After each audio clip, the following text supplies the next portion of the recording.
Hello everyone, welcome to Chanakya IAS academy Patna. Topic of the day session. आज का हमारा जो पहला टॉपिक है वो है कार्बन बॉर्डर एडजस्टमेंट टैक्स से रिलेटेड है।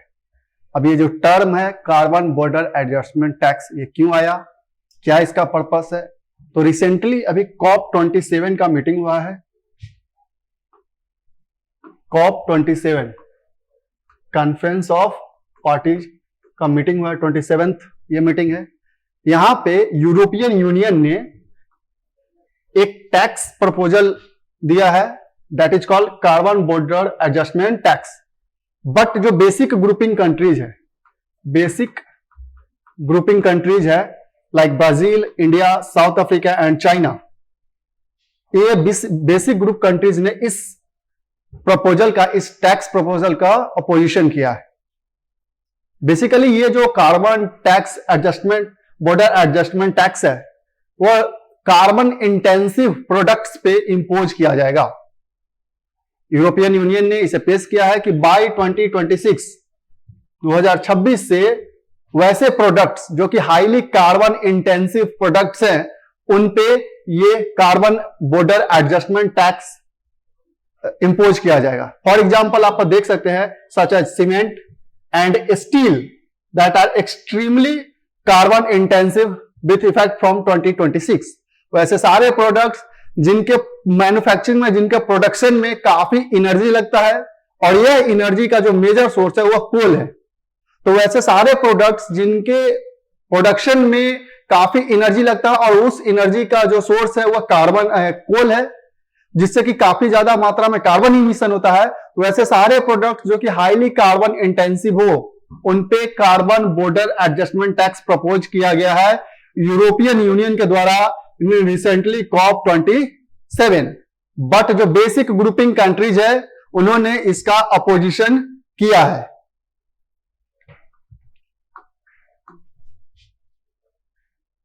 अब बात करें अगर कार्बन बॉर्डर एडजस्टमेंट टैक्स के बारे में, सो बेसिकली जैसे मैंने बताया कि ये एक वैसे प्रोडक्ट्स पे इंपोज किया जाएगा जो हाईली कार्बन इंटेंसिव प्रोडक्ट्स है। फॉर एग्जांपल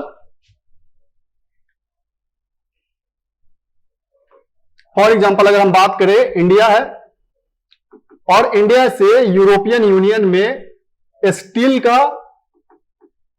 और सीमेंट का अगर एक्सपोर्ट किया जाता है, और चूंकि ये जो प्रोडक्ट्स है वो हाईली कार्बन इंटेंसिव है और इंडिया में जो मेजर सोर्स ऑफ एनर्जी है इनके प्रोडक्शन में वह कोल है, और यह कोल जो है हाईली इमिशन करता है कार्बन का। तो जो यूरोपियन यूनियन है इन प्रोडक्ट्स पे एक इंपोर्ट टैक्स लगाएगा, high import tax, because these products are highly carbon intensive products. So basically carbon adjustment border adjustment जो टैक्स है वह import duties based on import है कि इंपोर्ट जितना आएगा, जैसे वो प्रोडक्ट्स होंगे अगर हाईली कार्बन इंटेंसिव है तो उनपे carbon border adjustment tax impose किया जाएगा।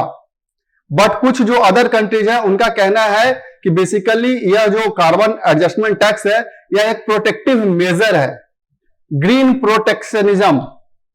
कुछ कंट्रीज का कहना है कि इसे जो अदर कंट्रीज है यूरोपियन यूनियन इसे इंपोर्ट सब्स्टिट्यूशन के रूप में यूज कर सकते हैं ताकि अपने जो उनके लोकल प्रोडक्ट्स है उसको वो बढ़ा सकते हैं। तो सिंपल सा लॉजिक है कि ये इसीलिए प्रपोज किया गया है कि जितने भी इंपोर्ट हो रहे हैं carbon products, carbon intensive products like cement है, स्टील है, उन पे ये इंपोज करेगा टैक्स। लेकिन कुछ कंट्री का कहना है कि there is a risk that it becomes a protective device so that other countries start using this to control the import और टू सब्स्टिट्यूट द इंपोर्ट, ताकि उनके जो लोकल जो मार्केट है उनको बढ़ावा मिल सके, स्टील के मार्केट का हो या सीमेंट के मार्केट का हो। दूसरा ये कहना है इनका कि यह ग्रीन प्रोटेक्शनिज्म है। अब ऐसा भी नहीं कर सकते हैं कि ये टैरिफ के रूप में भी इसे नहीं गिना जाएगा, क्योंकि इस पे अब अधिक टैक्स लगेगा। अगर इंडिया से कोई प्रोडक्ट ईयू में जा रहा है स्टील और सीमेंट और उस पे कार्बन टैक्स अलग से अगर लगाया जाएगा तो ऑलरेडी सी बात है कि यूरोपियन मार्केट में कॉस्टली बिकेगा, तो यहां से जो प्रोडक्ट जाएगा उनका डिमांड कम हो जाएगा, तो उनके जो लोकल मार्केट्स है वो ज्यादा मार्केटिंग करने लगेंगे।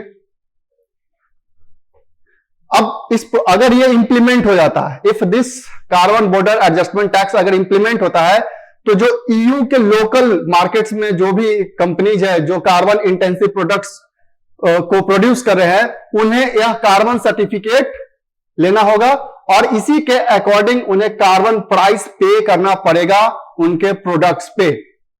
अगर ये इंप्लीमेंट हो जाता है यूरोपियन यूनियन में, तब the price of certificate would be calculated according to the auction price in the EU carbon credit market. अब जो प्राइस है कि कितना प्राइस पे करना पड़ेगा, ये डिपेंड करेगा उनके ऑक्शनिंग पे। जो कार्बन क्रेडिट मार्केट होते हैं उनमें कितना उनका ऑक्शनिंग प्राइस निर्धारित किया जाता है, उसी के बेस्ड पे वो कार्बन का प्राइसिंग होगा। तो बेसिकली ये पूरा का पूरा कार्बन एडजस्टमेंट फैसिलिटी क्या है, बॉर्डर टैक्स क्या है, तो बेसिकली ये एक टैक्स प्रपोज किया गया है जो कार्बन इंटेंसिव प्रोडक्ट्स होते हैं उनके इंपोर्ट पे ये इंपोज किया जाएगा। लेकिन जो बेसिक ग्रुपिंग कंट्रीज है जैसे ब्राजील, साउथ अफ्रीका, इंडिया और चाइना, उन्होंने इसका अपोजिशन किया है, क्योंकि इससे उनका जो प्रोडक्ट्स है उन पे इंपोर्ट पे, उनके प्रोडक्ट्स के एक्सपोर्ट पे चार्ज लगेंगे, तो प्रोडक्ट कॉस्टली हो जाएंगे, जिससे उनका ट्रेड हैम्पर होगा। और इसे बहुत सारे अदर कंट्रीज कह रहे हैं कि ये एक ग्रीन प्रोटेक्शनिज्म है। So this is about carbon border tax adjustment, जिसे रिसेंटली प्रपोज किया गया है यूरोपियन यूनियन के द्वारा। अब दूसरा जो आज का हमारा टॉपिक है वह है नाटो से रिलेटेड। रिसेंटली रसिया यूक्रेन का जो वॉर चल रहा है कुछ टाइम से, उस दौरान यह पहला बार ऐसा हुआ है कि जब कोई Russian origin missile NATO member को हिट किया है। एक रिसेंट में रशियन ओरिजिन जो मिसाइल है नाटो के मेंबर पोलैंड को हिट किया है, और यह पहली बार हुआ है जब से रशिया और यूक्रेन का यह वॉर स्टार्ट हुआ है।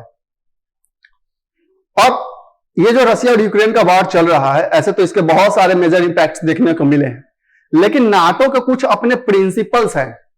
और यह जो अटैक है रशियन ओरिजिन मिसाइल, चूंकि नाटो ग्रुपिंग को हिट किया है, तो यह अटैक जो है वह नाटो के प्रिंसिपल और आर्टिकल 4 का वायलेशन है। इसमें बहुत सारे आर्टिकल्स है, हम देखेंगे कुछ जो इंपॉर्टेंट आर्टिकल्स है आज के बारे में। तो नाटो क्या है, तो नाटो बेसिकली वर्ल्ड वॉर 2 के बाद, जब वर्ल्ड वॉर 2 खत्म होता है, तो यूएसएसआर को कंटेन करने के लिए एक अलग ऑर्गेनाइजेशन बनता है जिसे हम नाटो कहते हैं, नॉर्थ अटलांटिक ट्रीटी ऑर्गेनाइजेशन। इसका एस्टेब्लिशमेंट होता है, इसमें बहुत सारे मेंबर होते हैं। एट प्रेजेंट इसमें 30 मेंबर्स है। इसका एस्टेब्लिशमेंट की बात करें अगर हम,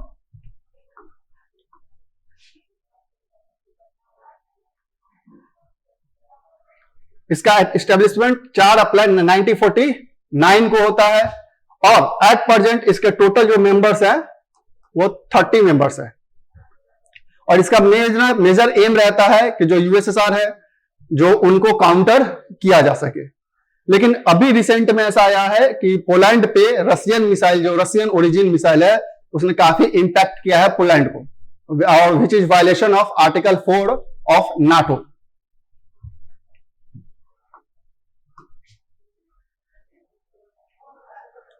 अब देखते हैं नाटो का 2 आर्टिकल बहुत इंपॉर्टेंट है, आर्टिकल 4 एंड आर्टिकल 5। आर्टिकल 5 भी रिसेंटली डिस्कशन में था। तो आर्टिकल 4 कहता है कि under this article any member state can convene a meeting of NATO members to consult when it's feel independence और सिक्योरिटी आर थ्रेटेंड। यह आर्टिकल 4 को तब इन्फोर्स किया जाता है जब किसी नाटो मेंबर के, जितने भी नाटो मेंबर है 30 मेंबर है, उनमें से किसी एक कंट्री को अगर ऐसा लगता है, किसी भी कंट्री को ऐसा लगता है कि उनका इंडिपेंडेंस और सिक्योरिटी थ्रेट में है, देन नाटो मेंबर्स, ये आर्टिकल 4 के तहत नाटो मेंबर्स उनका हेल्प करते हैं। अब चूंकि पोलैंड जो है वह नाटो ग्रुपिंग का मेंबर है, दैट्स वाई यह जो आर्टिकल है, अब वहां पे एक मीटिंग होगी, नाटो ग्रुपिंग का एक कन्वे मीटिंग होगा जहां पे ये इसके बारे में डिस्कशन किया जाएगा। It sends a strong political symbol to the greater world that NATO is concerned about a particular situation. Basically, अब जब ये आर्टिकल 4 के तहत जब नाटो ग्रुपिंग का मीटिंग होता है, तो ये पूरे वर्ल्ड को एक मैसेज जाता है कि किसी पर्टिकुलर सिचुएशन को लेकर नाटो काफी कंसर्न्ड है, और उसके अगर किसी मेंबर को उस पर्टिकुलर सिचुएशन के कारण अफेक्ट होता है, उस पर इंपैक्ट पड़ता है, देन नाटो जो है वो एक्टिवली पार्टिसिपेट करता है। तो बेसिकली आर्टिकल 4 इसका क्या है कि जो 30 मेंबर्स हैं नाटो ग्रुपिंग के, अगर उन्हें कोई इंपैक्ट पड़ता है किसी बाहरी युद्ध के कारण, किसी आउटसाइड इंपैक्ट के कारण उन पे इंपैक्ट पड़ता है, देन नाटो ग्रुपिंग का मीटिंग होता है, उसमें डिस्कशन होता है, जो कि एक ग्लोबल वर्ल्ड को मैसेज होता है कि NATO is concern about the particular situation. अब article 5 also known as one for all and all for one, इस आर्टिकल 5 का एक और टैगलाइन है collective responsibility. Collective responsibility, it states that an armed attack against one member is an attack on all the member of NATO. और NATO अगर जितने भी 30 members है उनमें से किसी भी एक मेंबर पे अटैक होता है नाटो ग्रुपिंग के, तो यह ऐसा कंसीडर किया जाता है कि वह अटैक पूरे नाटो ग्रुपिंग पे अटैक है, क्योंकि आर्टिकल 5 जो है नाटो का वो क्लियरली कहता है कि कलेक्टिव रिस्पॉन्सिबिलिटी है कि अगर नाटो के किसी भी मेंबर पे अटैक होता है तो वो कलेक्टिवली फाइट करेंगे। तो बेसिकली आर्टिकल 4 कहता है कि वो एक मीटिंग कन्वे करेगा जो एक ग्लोबल वर्ल्ड को मैसेज होगा, और आर्टिकल 5 कहता है कि we have collective responsibility towards all the members of NATO, one for all and all for one. In theory article 4 and 5 only can be invoked at the request of NATO members. और ये जो article 4 और 5 है वह सिर्फ NATO members के request पे ही invoke किया जाता है। जितने भी इसके मेंबर्स हैं जब वो रिक्वेस्ट करेंगे कि नहीं नाटो को कोई स्टेप लेना चाहिए, देन ओनली आर्टिकल 4 और 5 का इन्फोर्समेंट होता है। और अभी तक जब से नाटो बना है तब से एक बार ही नाटो जो आर्टिकल 5 है उसे इन्फोर्स किया गया है, जब 2001 में सितंबर 2001 में जब टेररिस्ट अटैक हुआ था यूएस में ट्विन टावर पे। एट दैट टाइम जो नाटो मेंबर्स ने रिक्वेस्ट किया था कि इस आर्टिकल 5 को इन्फोर्स किया जाए, क्योंकि नाटो ग्रुपिंग के यूएस बहुत बड़ा उसका एक लीडर है नाटो ग्रुपिंग का, और उस पे जो अटैक हुआ था वह अटैक सिर्फ नाटो एक यूएस पे कंसीडर नहीं किया गया, होल नाटो ग्रुपिंग पे वो अटैक कंसीडर किया गया था। और फर्स्ट टाइम उसी समय ये आर्टिकल 5 को इन्फोर्स किया गया था। Article 5 was not invoked when Russia invaded Ukraine. अब चूंकि अब यूक्रेन जो है वह सिर्फ मेंबर बनने के लिए अपना स्टेप आगे किया था कि नाटो का ग्रुपिंग का मेंबर बनने वाला था, लेकिन मेंबर बना नहीं है।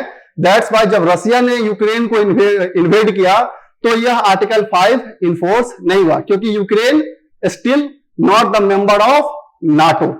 उसने प्रोसीजर स्टार्ट किया था बट उसको मेंबर बना नहीं है। दैट्स वाई यह आर्टिकल 5 जो है इन्वोक नहीं किया गया। बट जब वो पोलैंड पे यह missile Russian origin missile hit किया है तो यह एक डेलिब्रेट अटेम्प्ट माना जा रहा है रशिया का कि वह नाटो मेंबर को इंपैक्ट करेगा, क्योंकि पोलैंड जो रशिया के जस्ट बगल में है, यूक्रेन के जस्ट बगल में है। दैट्स वाई जो पोलैंड पे अटैक है वह एक कलेक्टिव अटैक माना जा रहा है on NATO grouping.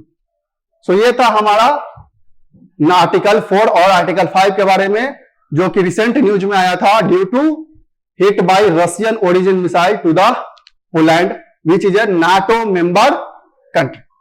So that's all for today. Thank you. Don't forget to like, share and subscribe to our channel and press the bell icon to never miss an update.